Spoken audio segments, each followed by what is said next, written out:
The Simpsons has barely killed a dozen recurring characters in 37 seasons, and that rarity is exactly why each death destroys you. From a grandmother who died while her lover was dragged away by family, to a teacher whose death blurred the line between cartoon and reality, to a background character who sat unnoticed for 35 years before anyone realized he mattered. Today I'm breaking down the 8 most tragic deaths in Simpsons history, ranked from heartbreaking to absolutely soul-crushing, starting with one that set the template for every death that followed: Beatrice Simmons. Grandpa Simpson's love life is usually played for laughs, but Beatrice Simmons gave him something the show rarely allows him to have: genuine dignity. And then she died because Homer couldn't let him keep one date. This is the death that taught the Simpsons how to process grief. Season 2, episode 17, Old Money, aired March 28, 1991, and killed off B. Simmons while Grandpa was being dragged to a discount safari park by his son. They had plans. Grandpa wanted to stay with her. Homer insisted. B died alone of a burst ventricle at the Springfield retirement castle while Abe was watching lions mate through binoculars. The funeral scene is where the show proved an animated sitcom could deliver real heartbreak. Grandpa's eulogy, delivered in a borderline sobbing tone, includes the line, "They may say she died of a burst ventricle, but I say she died of a broken heart." That's not a joke. That's just pain. Voiced by Audrey Meadows, B appeared in only 2 episodes, but her death established the emotional formula the writers would return to for decades. A character dies precisely because another character's carelessness prevented them from being present. Here's where it gets complicated. Bea left Grandpa $106,000 in her will, and the rest of the episode follows his anguished attempts to give the money away meaningfully, as if distributing her wealth could somehow atone for not being there when she needed him. It's a grief response disguised as a plot device, and it works because the show refuses to mock it. The episode holds up because it doesn't try to be anything other than what it is. The first time The Simpsons looked directly at death and didn't blink. Every later death on this list, from Bleeding Gums Murphy to Edna Krabappel, follows the template B's passing created. But if you think one forgotten retirement home romance is sad, wait until you hear about the father who died mid-sentence, Rabbi Kristofsky. Fox promoted the season 26 premiere with relentless teases that a beloved character would die, and fans lost their minds speculating about Homer, Bart, or even Krusty himself. The actual death was Krusty's estranged father, Rabbi Hyman Krustofsky, and half the fan base called it a bait and switch. But if you actually watch the scene, it's quietly devastating in a way that has nothing to do with shock value. Rabbi Krustofsky, voiced by Jackie Mason across multiple episodes spanning nearly 2 decades, spent Krusty's entire life disapproving of his comedy career. The tension between them was the emotional spine of Like Father, Like Clown, one of the show's most beloved episodes. They reconciled in that season 3 story, but the underlying question never got answered. Did his father actually think he was funny, or did he just tolerate the career to maintain the relationship? In Clown in the Dumps, which aired September 28, 2014, Krusty asks his father, point blank, "Do you think I'm funny?" The rabbi's response is one word, Then he dies in his chair. That's it. The sentence is never finished. The answer is ambiguous forever. That unresolved moment sent Krusty into a genuine existential spiral. He questions whether his entire career has any value, whether he wasted his life chasing approval from a man who never gave it. The episode doesn't play this for laughs. It treats Krusty's grief with the same seriousness the show gave Lisa when Bleeding Gums Murphy died. Krusty is lost because he needs to know if his father was proud of him, and the answer died with the rabbi. Here's where it gets bittersweet. The resolution comes when Krusty discovers that one of his father's most respected rabbis had been secretly quoting Krusty's jokes in sermons for years. His father did find him funny. He just couldn't say it directly, because admitting his son was right about comedy would mean admitting he was wrong about tradition. It's the particular grief of a child who never received a parent's full approval, and who has to piece together evidence of love from secondhand sources after the parent is gone. The marketing controversy overshadowed the episode's actual emotional core, which is a shame because Rabbi Kristofsky's death explores something specific and painful. What happens when the person whose opinion mattered most dies before giving you the answer you needed? But at least Krusty got closure through old sermons. The next guy on this list got nothing but a funeral where people laughed at his corpse. Frank Grimes. Frank Grimes is the most existentially tragic figure in Simpsons history, and his death is the cruelest punchline the show has ever delivered. He's not a recurring character who died after years of screen time. He appeared in one episode, had a complete mental breakdown, electrocuted himself, and got laughed at during his own funeral. And the entire point was to show what happens when a real person has to exist inside a cartoon's logic. Homer's Enemy aired May 4th, 1997, and it holds a 9.3 rating on IMDb, the highest of any Simpsons episode. That's because it's genuinely uncomfortable television disguised as comedy. Frank "Grimy" Grimes survived abandonment as a child, educated himself through correspondence courses, clawed his way to a job at Springfield Nuclear Power Plant, and believed hard work would be rewarded. Then he met Homer Simpson. Homer is a man of breathtaking incompetence who somehow owns a large house, has a loving family, eats lobster for dinner, and won a Grammy. Grimes has a briefcase and a haircut. That's the joke, except it's not funny when you actually think about it. Grimes works himself to exhaustion, following safety protocols, while Homer naps, causes meltdowns, and gets promoted. The universe does not care about merit. That's the message. And it drives Grimes completely insane. His rant is the emotional core of the episode. I've had to work hard every day of my life, and what do I have to show for it? This briefcase and this haircut. It's delivered with genuine desperation, not as a setup for a punchline. Grimes doesn't hate Homer because Homer wronged him personally. He hates Homer because Homer's existence proves the world is fundamentally unjust. The breakdown culminates in Grimes mockingly imitating Homer, grabbing high voltage cables without safety gloves, shouting, "I don't need safety gloves because I'm Homer Simp," and electrocuting himself to death. And here's where the tragedy becomes unbearable. At the funeral, Homer falls asleep and mumbles, "Change the channel, Marge." The entire congregation, including Reverend Lovejoy, laughs as Grimes' casket is lowered into the earth. Even in death, Frank Grimes receives no dignity. He is a punchline. The episode ends with his tombstone, which misspells his nickname as Grimy in quotation marks, as if even his grave is mocking him. But here's what makes this death resonate decades later. Grimes is what happens when the show's writers insert a character who operates by real-world rules into a universe that runs on cartoon logic. He's the audience surrogate asking why Homer gets away with everything, and the show's answer is because it's a cartoon and you're the idiot for expecting fairness. That's dark. That's genuinely dark. His son, Frank Grimes Jr., later tries to murder Homer in revenge in The Great Louse Detective, confirming that the trauma was hereditary and that Grimes' death had actual consequences beyond the single episode. Nobody else on this list died because they couldn't accept the fundamental absurdity of existing inside The Simpsons. But if you think dying from existential despair is tragic, wait until you hear about the guy who sat silent at a bar for 35 years, Larry Dalrymple. For 35 years, Larry sat at the end of Moe's bar. He had fewer than 5 speaking lines across the entire run of The Simpsons. Then he died on his bar stool in season 35, and the show produced one of its most emotionally sophisticated episodes in decades. Nobody saw it coming because nobody had been paying attention, which was exactly the point. Cremains of the Day aired April 21st, 2024, and it hit like a gut punch specifically because Larry was a background character. Homer, Moe, Lenny, and Carl discover he's dead and realize they have to scatter his ashes because they were technically his friends, except they weren't. They never knew him at all. They couldn't name his hobbies, his job, his family. He was just always there, silent at the end of the bar. The episode's heart-wrenching montage shows Larry sitting alone, looking sad, while Homer, Lenny, Carl, and Moe laugh and socialize around him. He considered them his closest companions. They never reciprocated. He spent 3.5 decades believing he had friends who would miss him, and they couldn't even remember his last name without checking his wallet. Here's where it gets devastating. The road trip to scatter Larry's ashes becomes a guilt-fueled investigation into who he actually was. They visit his apartment and find photos of himself photoshopped into their group pictures because he wanted to feel included. They discover he had a whole life they never ask about. They learn he thought of them as brothers, and they thought of him as furniture. Co-executive producer Tim Long told Variety, "We really wanted to use Larry's death as a way to show that even the most peripheral people in our lives have dignity and worth." And it worked because the episode generated coverage from NPR, NBC News, Variety, Entertainment Tonight, and Deadline. That's extraordinary for a near-silent background character. Producer Matt Selman later apologized to fans for killing Larry, saying the reaction proved people had been paying attention, even when the main characters weren't. The death struck a nerve because most people can identify someone in their own lives they've taken for granted exactly this way. The coworker who's always around but never invited to happy hour. The regular at the coffee shop whose name you never learn. Larry's tragedy isn't that he died. It's that he died believing he mattered to people who barely noticed he was alive. The episode ends with the gang realizing they need to be better friends, not just to each other, but to everyone. It's a rare moment of genuine character growth in a show built on resetting to the status quo. And it only happened because a background character died and forced them to confront their own casual cruelty. But at least Larry's death was accidental. The next person on this list died because Homer literally called for the thing that killed her, Maude Flanders. The most shocking death in Simpsons history arrived via the most absurd mechanism imaginable. T-shirt cannons at a speedway. Homer, shirtless and desperate for free merchandise, screamed at the cheerleaders to fire at him. He bent down to pick up a bobby pin. The shirts hit Maude Flanders instead, knocking her over the railing to her death. Homer had also parked in the ambulance zone, blocking the ambulance. It's darkly hilarious until you remember this death was permanent and fundamentally altered one of the show's most wholesome characters forever. Alone. Again, Natura Diddley aired February 13th, 2000, and the real-world context makes it even more brutal. Voice actress Maggie Roswell was flying from Denver to Los Angeles twice weekly to record and asked Fox for a raise from $2,000 to $6,000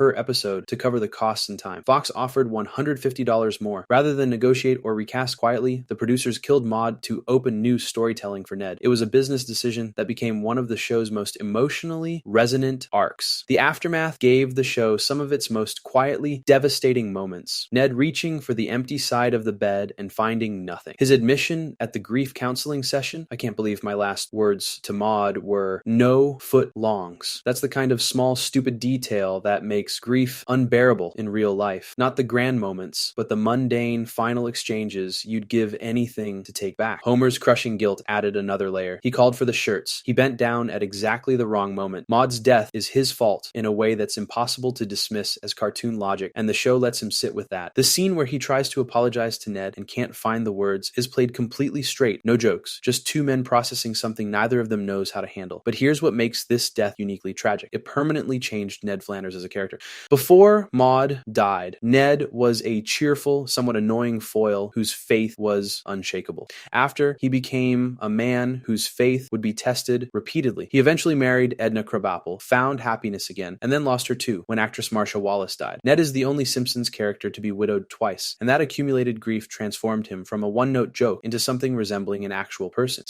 Film calls Maude's death probably the first death to come to mind for most viewers, and they're right. It's shocking, it's absurd, it has real-world stakes, and it never got undone. Some critics mark this episode as the moment the show's tone shifted permanently from a family sitcom that occasionally got emotional to something darker and more willing to let consequences stick. Maude died because of a pay dispute, but her death proved The Simpsons could kill a major character and make it matter. But if you think losing a spouse is tragic, wait until you hear about the jazz legend who had one person at his funeral. Bleeding Gums Murphy. The first permanent death of a recurring character in Simpsons history remains one of its most perfectly constructed emotional episodes. Round Springfield aired April 30th, 1995, and it taught an entire generation that a cartoon could make you cry without feeling manipulative. Bleeding Gums. Murphy, Lisa's jazz mentor, died alone in a hospital while she was performing at a school recital with his saxophone. She returned to thank him and found an empty bed. Here's the thing. Murphy wasn't a major character. He appeared in exactly 5 episodes before his death, but his relationship with Lisa was foundational to her identity as the family's artist and outsider. He was the only adult who took her seriously, who treated her saxophone playing as legitimate art instead of a phase. When Bart visits Lisa in the hospital in the opening act and she mentions Murphy is sick too, Bart is the only person who believes her. That tiny detail becomes crucial later. Lisa is the only person at Murphy's funeral. Let me repeat that. The only person. Reverend Lovejoy botches his name twice, calling him Blood and Guts Murphy and Bloody Gums Murphy. Nobody else from Springfield's jazz scene shows up. Nobody from the community. Just Lisa sitting alone in the pews, processing the fact that a man who changed her life died unremembered and unappreciated. The episode traces Lisa's grief through every stage with uncommon patience for a 22-minute comedy. Denial when she learns he's gone. Anger at the botched funeral. Bargaining when she tries to get his album played on the radio. Depression when she realizes his music has been forgotten. And finally, acceptance, but only after 2 moments that elevate this death into the show's emotional pantheon. First, Bart spends his entire $500 settlement from a frivolous lawsuit against Krusty O's cereal to buy Murphy's only album, Sax on the Beach. For Lisa, it costs exactly $500. It is the single most selfless act in the show's history between the Simpson siblings, and it works because the entire B-plot was built to pay off this moment. Bart, who usually torments Lisa, heard her grief and did the one thing that could help. No jokes, no sarcasm, just a brother recognizing his sister's pain. Second, the closing scene. Lisa plays the album on Springfield's failing jazz station, KJZZ. A lightning strike hits the transmission tower and boosts the weak signal across the entire city. Everyone in Springfield hears Jazzman simultaneously. Murphy appears in the clouds, tells Lisa, "You've made an old jazzman happy," and they perform one final duet. It's a Lion King parody that transcends its own reference and becomes something genuinely transcendent. Murphy's final line, "I got a date with Billie Holiday." Then he fades into the clouds. Executive producers Al Jean and Mike Rice chose Murphy specifically because they wanted a death that could explore grief through Lisa's perspective without killing a family member. They succeeded in proving that an animated comedy could achieve genuine pathos without sacrificing its identity. The episode won a Primetime Emmy and is consistently ranked among the saddest moments in television history, animated or otherwise. But here's why. It's only number 6 on this list. Murphy's death, while heartbreaking, was peaceful. He died having lived a full life, doing what he loved. He got a proper goodbye with Lisa, even if he didn't know it was goodbye. The deaths higher on this list don't have that closure, starting with the mother who died while her son was still angry angry at her. Mona Simpson. Homer's mother died while he was upstairs making her an apology card. That's the entire tragedy in one sentence, but the weight of it requires understanding 13 years of accumulated grief across multiple episodes. Mona Simpson, voiced by Glenn Close, was a 1960s radical who destroyed Mr. Burns' biological weapons lab and went on the run, abandoning her son in the process. Every time she reappeared, she reopened Homer's deepest wound, and in Mona Leaves, which aired May 11th, 2008, she came back one final time claiming her activist days were over. Homer didn't believe her. He was exhausted by the cycle of hope and abandonment, tired of getting his heart broken by a mother who kept choosing her cause over her son. He tells her directly, "You keep disappearing and reappearing," and it's not funny. It's a meta joke that becomes heartbreaking in retrospect because the writers knew this was Glenn Close's final appearance, and Homer's anger was the last emotion he'd ever expressed to his mother while she was alive. That night, racked with guilt, Homer makes an apology card. He practices what he'll say. He walks downstairs to give it to her, ready to forgive her one more time. Mona is sitting in front of the fireplace. The camera holds on her motionless silhouette. No dramatic music, just crackling firewood and crickets. Homer walks closer. He realizes she's dead. She died peacefully in her chair while he was upstairs, and he never got to say he was sorry. The scene's restraint is what makes it devastating. There are no words, no melodrama, no jokes, just the terrible silence of arriving too late, of realizing your last real conversation with someone you love was an argument. Homer stands there holding a card that will never be read, and the show lets that moment breathe in a way few comedies would allow. Here's where the emotional architecture becomes clear. This death was built across the entire series. Season 7's Mother Simpson ends with one of the most beautiful moments in television animation. Homer sitting alone on his car hood, staring at the stars after Mona leaves again, with no music and no jokes over the credits. Just silence. The producers asked the network not to run promos over that final image. When Mona finally dies for real 11 seasons later, all that accumulated grief detonates at once. The episode aired on Mother's Day. It was dedicated to the memories of Dan Castellaneta's mother and Harry Shearer's mother, adding another layer of real-world grief to the fictional one. Homer's subsequent question to Apu captures something raw and childlike that the show rarely allows him to express. What happens when you die? It's not played for laughs. It's just a son trying to process the fact that his mother is gone and he never got to say goodbye properly. The tragedy of Mona's death isn't just that Homer lost his mother. It's that he lost her while still angry, while still withholding forgiveness, and that decision can never be unmade. The guilt doesn't come from anything he did wrong. It comes from being human, from needing time to process hurt before offering grace, and from the universe not caring about your timeline. But if you think dying while your son was angry is tragic, the number one death on this list blurred the line between cartoon and reality in a way no other Simpsons death ever has. Edna Krabappel. The most tragic death in Simpsons history is the one the writers never planned. Marcia Wallace, who won an Emmy in 1992 for voicing Bart's long-suffering fourth grade teacher, died at age 70 on October 25th, 2013 from pneumonia related to breast cancer. Executive producer Al Jean later said he didn't know she was that ill until very close to the end, so the show never got to give her a proper in-character farewell. What followed instead was a years-long, multi-layered tribute that stands as the most emotionally resonant handling of an actor's death in animation history. 9 days after Wallace's death, 4 regrettings and a funeral aired with a transformed opening sequence. Bart, solemn-faced, writes a single line on the chalkboard. "We'll really miss you, Mrs. K." That's it. No joke, no punchline, just grief. The image became iconic overnight, breaking a format that had been purely comedic for 25 years. The show had never used the chalkboard gag for something genuinely sad, and the tonal whiplash hit viewers like a truck. Months later, in The Man Who Grew Too Much, Ned Flanders wakes from a dream of dancing with Edna, looks at her framed photo placed next to one of his first wife, Maude, and says quietly, "Sure do miss that laugh." He wears a black armband for the rest of the episode. Outside, Nelson Muntz delivers his trademark haha, then stops himself and adds, his voice breaking, "I miss her too." These weren't plot points. They were the show processing its own grief in real time. Al Jean confirmed that Edna's cause of death would never be revealed on screen. The character simply ceased to exist, the same way the actress had. The show refused to recast the role, refused to explain it away with cartoon logic, refused to do anything except let the absence speak for itself. For years, Edna was just gone, referenced occasionally in past tense, her classroom taken over by substitute teachers. The definitive goodbye came nearly 8 years later. In season 32's Diary Queen, which aired March 28, 2021, Bart discovers Mrs. Krabappel's diary and learns she described him as a sweet, misunderstood boy who just needed someone to recognize the basic goodness that's trapped inside him. The episode used archived recordings of Wallace's actual voice, with her estate's permission, to let Edna speak one final time. It was the first time the show had allowed audiences to hear her voice since her death, and the emotional impact was seismic. Al Jean confirmed afterward, "This will be her last appearance." Here's what makes this death uniquely devastating. Audiences weren't just mourning a cartoon teacher, they were mourning the woman who gave her life and voice to the character for over 2 decades. The boundary between fiction and reality collapsed completely. Ned Flanders Flanders, widowed for the second time, became an inadvertently profound